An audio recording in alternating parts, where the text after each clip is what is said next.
ብፁዓን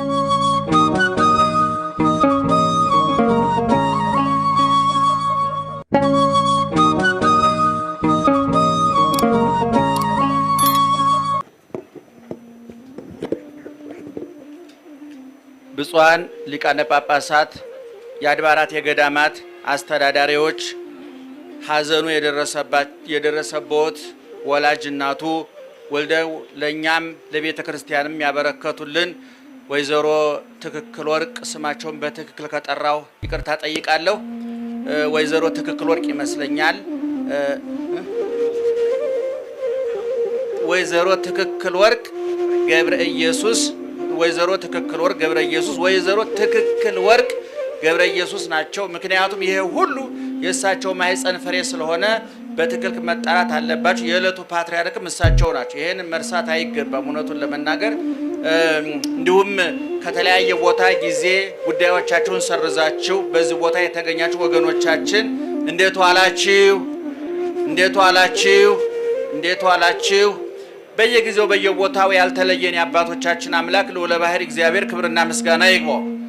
መጽሐፈ ሲራክ ምዕራፍ 1 ቁጥር 13 ላይ እንዲህ የሚል ቃል ተጽፏል። ለፈራሄ እግዚአብሔር ይሴኒ ዳሃሪቱ ወይባርክ ወይትባረክ አመ ዕለተ ሞቱ። ይባርክ ቢል እያመሰገነ ይሞታል፣ ይትባረክ ቢል በሞቱ ጊዜ ይመረቃል፣ ይከበራል። እግዚአብሔርን የሚፈራ ሰው መጨረሻው ያምራል ይላል ሲራክ በመጽሐፉ። ቅድም የመምህር ዘላለም ወንድም መምህር ዳንኤል የተናገሩት በትክክል ሰምታችሁ ከሆነ አጭር ምጥን በጣም አስተማሪ ንግግር ተናግረዋል። ሁሉም ተናግረዋል። የእሳቸውን ሐሳብ ስለወሰድኩ ነው።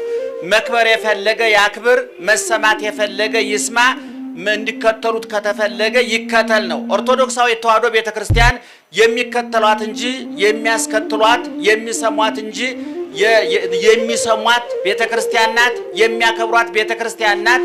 ያከበሯትን እንዴት እንደምታከብር የተከተሏትን እንዴት ተከታይ እንዲኖራቸው እንደምታደርግ ያሳየችበት ፕሮግራም ነው ይሄ ፕሮግራም። ወንድማችን ዘላለም ከከተማ እስከ ገጠር ከገዳም እስከ ደብር ከውስጥ እስከ ውጭ በሰሜን አሜሪካ፣ በካናዳ፣ በአውሮፓ፣ በአውስትራሊያ፣ በመላው አውሮፓ ትልልቅ ዋና ከተሞች ብቻ ሳይሆን በገጠር ከተሞች፣ በአረብ ሀገሮች በጠቅላላ በአፍሪካ ሀገሮች ደቡብ አፍሪካን፣ ኬንያን፣ ጅቡቲን፣ ኡጋንዳን ጨምሮ በጠቅላላ በኢትዮጵያ ከትልቁ ከተላላቆቹ ካቴድራሎች ገዳሞች ጀምሮ እስከ ገጠር አብያተ ክርስቲያናት ትንሿ ገጠር ድረስ ዘላለም ያልቆመበት መድረክ፣ ያላንኳኳው ጆሮ፣ ያልተከፈተለት ልብ፣ ያልተናገረበት ርዕሰ ጉዳይ የለም። ለዚህ ደግሞ ኦርቶዶክሳዊት ተዋሕዶ ቤተክርስቲያን ምስክርነቷን ሰጥታለች።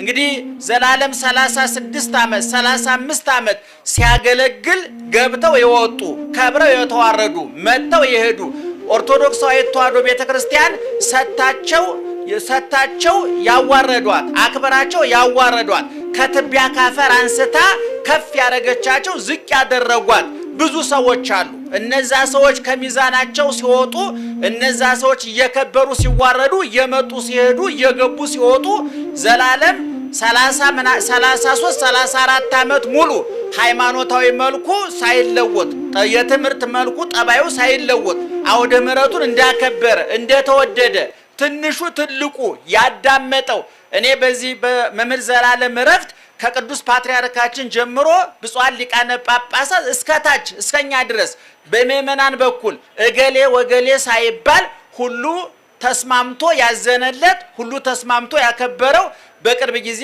አልገጠመኝም። እግዚአብሔር በሚሄን እንመሰክራለን። እንግዲህ ዮሐንስ መጥምቅ ዘቦቱ መራት መራዊ ውእቱ ዋርኩስ ለመራዊ ዘይቀው ወይሰሞ ፍስሐ ይትፌሳ በእንተ ቃለ መራዊ ወመራት። ሙሽሪት ያለችው እሱ ሙሽራ ነው። የሙሽራው ሚዜ ግን ቆሞ የሙሽሪትና የሙሽራውን ቃል በመስማት ይደሰታል አለ።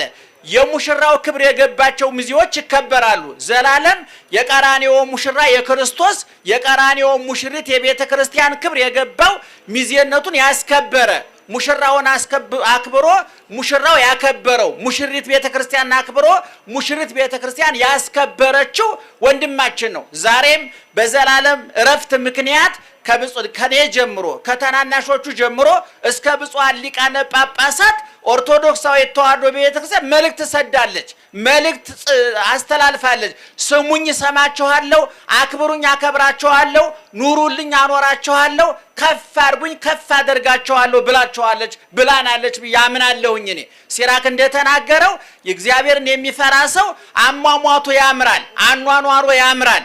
ሐዋርያው ቅዱስ ጳውሎስም ለተሰሎንቄው ሰዎች ሲናገር ወናስተበቋክሙ አኀዊነ ወቀወሙ ለለ ይጻሙ በውስቴትክሙ ወንድሞች ሆይ በእናንተ መካከል የሚደክሙላችሁን ወለለ ይቀውሙ ለክሙ ወይምሄሩክሙ ጸንተው የሚያስተምሯችሁን እነሱን አክብርወሙ ፈድፋደ ፍጹም ክብር ስጧቸው።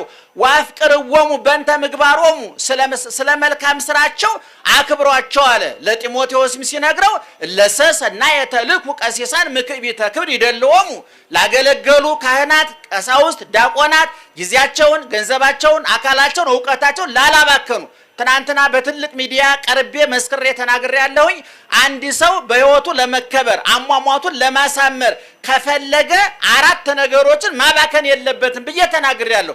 አንደኛ ገንዘቡን፣ ሁለተኛ ጊዜውን፣ ሶስተኛ አካሉን ሰውነቱን፣ አራተኛ ዕውቀቱን። መምህር ዘላለም ጊዜውን፣ ዕውቀቱን፣ አካሉን ያላባከነ በትክክል የተጠቀመ 49 ዓመት ኑሮ 100 ዓመት ከኖሩት በላይ የገነነ የከበረ ወንድማችን ነው። አኗኗሩ ያማረ አሟሟቱ ያማረ በቀደም እንደተናገርነው ዘላለም ትዳር የለውም፣ ልጅ የለውም፣ ሚስት የለውም። ሚስቱ ወንጌልና ትዳሩ ክርስትና ነው። ጎጆው አውደ ምህረት ነው። አውደ ምህረት ይገኛል። የጠፋህ ምነው አመሸ በላይ የምትደውልለት ወንጌል ናት። አውደ ምህረቱ ነው። ቤተ ክርስቲያን ናት። ቅድም ወንድሙ እንደተናገረው እማማ ወይዘሮ ትክክል ወርቅ በትክክል ቁጭ ብለው ምሳ ያበሉበት ራት ያበሉበት ወይም ማየ ብሎ እሳቸውን የደገፈበት ቀን ያለ አይመስለኝም። ዘላለም ውሎ አዳሩን እናቀዋለን፣ ስምሪቱን እናቀዋለን። እና 24 ሰዓት አውሮፕላን ላይ ነው ወይ መኪና ላይ ወይ አውደ ምህረት ላይ ነው። ነገር ግን እናታችን እንባዎት ይድረቅ ልቦት ይጽናና። እኔ በእውነት ይሄን አይተው እንባዎት ካልደረቀ ይሄን አይተው ልቦት ካልተጽናና በእውነት እግዚአብሔር ያዝናልና እናታችን ይጎዳል እናቃለን። የዚህ ሁሉ ሰው ሀዘን ቢጨመቅ የሰው ሊያህል አይችልም እንረዳዎታለን። ነገር ግን እናታችን አይነወት ይሄን ሁሉ ህዝብ አይቷል። በቀደም ጀምሮ በቤተወት ተገኝተን የተለያየ የተጣበበ ጊዜያቸው ብፁዓን ሊቃነ ጳጳሳት ሁላችንም የተጣበበ ጊዜያችንን ሁሉ ሰውተን የተሯሯጥ ነው የእርሶ ማህፀን ላፈራው ለልጅዎት ነውና በዚህ ተደስተው ተጽናንተው አሁን ከቀበሩ በኋላ ቤተወት ገብተው ምሳዎትን በልተው እግዚአብሔርን ያመስግኑ። ይሄ የብፁዓን ሊቃነ ጳጳሳትም የኛም እንዳቅማችን መልእክት ነው። በተረፈ በአሜሪካ፣ በአውሮፓ፣ በአፍሪካ በመላው ዓለም ያላችሁ ያለቀሳችሁ፣ ያዘናችሁ፣ ጊዜያችሁን ገንዘባችሁን ለወንድማችን የሰጣችሁ እነ መላከመዊ ተስፋዬ እነ ሊቀ ካህናት መጠኑ ከአሜሪካ ከዚህም ያሉ ኮሚቴዎቹ ስልክ እየደወላችሁ ምን እንስራ የደረሰ ምን እየተደረገ ነው ብላችሁ የተጨነቃችሁ ሁሉ እግዚአብሔር ዋጋችሁን ይክፈላችሁ። አክብሮ ቀባሪ አያሳጣችሁ። በእውነት ቅድም እንደተነገረው ኦርቶዶክሳዊ ተዋሕዶ ቤተክርስቲያን ከላይም ከታችም እንደገና ዳቦ እሳት በነደደባት ዓለም ጦሩን ስሎ ሰይፉን ጦሩን አሽሎ ሰይፉን ስሎ ዓለማዊ መሳሪያዎችን ሁሉ አቀባብሎ ለበቀል በተነሳበት ወቅት እንዲህ አይነቱን አዝማች ጀነራል ማጣት ትልቅ ሞት ነው። ነገር ግን የዘላለም አምላክ ከኛ ጋር ነውና በድል አድራጊነት እናሸንፋለን፣ ድል እናደርጋለን። ጨለማው ይገፈፋል፣ በብርሃን ይተካል። ሐዘኑ ይገፈፋል፣ በደስታ ይተካል። በዝማሬ በምስጋና አፋችን የሚሞላበት ሐዘኑ ተረስቶ ደስታ የሚተካበት ለቅሶ ቁሞ ሳቅ የሚተካበት የደስታ ዘመን ይመጣል ብለን ተስፋ እናደርጋለን። የወንድማችንን ነፍስ ከአብርሃም ከይስሐቅ ከያዕቆብ ጎን ስላሳረፈልን እግዚአብሔር እናመሰግናለን። ሰሞኑን በቤቱ እናታችን የምናጽናናበት ጊዜ መደበኛውን ትምህርት እናስተምራለን። አሁን ጊዜያችን ስለሄደ ቦታውን ለመጠቀም ያህል ነው። በበኩሌ ጨርሻለሁ። ብፁዓን ሊቃነ ጳጳሳት ስላከበራችሁን ያክብርልን።